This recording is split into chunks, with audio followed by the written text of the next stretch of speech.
কিভাবে একজন দক্ষ খামারি প্রথম অবস্থায় গরু পালন শুরু করবেন?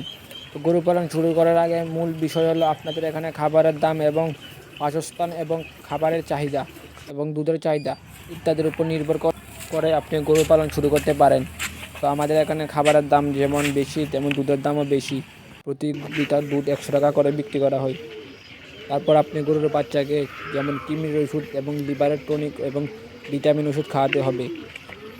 তারপর আপনি একটি বড় গরুর থেকে প্রতি 2 বছর পর পর একটি বাচ্চা পাবেন। তারপর গরুর গোবরও বিক্রি করে আপনারা ভালো টাকাও উপার্জন করতে পারেন এবং গরুর গোবর জৈব সার উৎপাদিত ব্যবহৃত হয় এবং গরুর গোবর আমাদের এখান থেকে খুব বেশি দামে করে বিক্রি করা হয় এবং বাড়ি থেকে এসে নিয়ে যায়।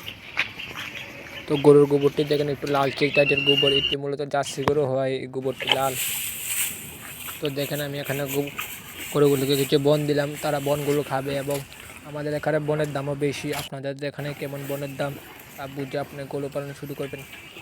তারপর আপনার গরুগুলোকে প্রতিদিন ঘরে বেঁধে রাখলে হবে না, কমপক্ষে দিনে 2 থেকে 3 ঘন্টা বাইরে খোলা আকাশের নিচে গরুগুলোকে রাখতে হবে। তারপর এখানে দেখেন একটু ভাতের মার রয়েছে, এই ভাতের মারগুলো গরুগুলোকে খাবার দিই আমি প্রতিদিন।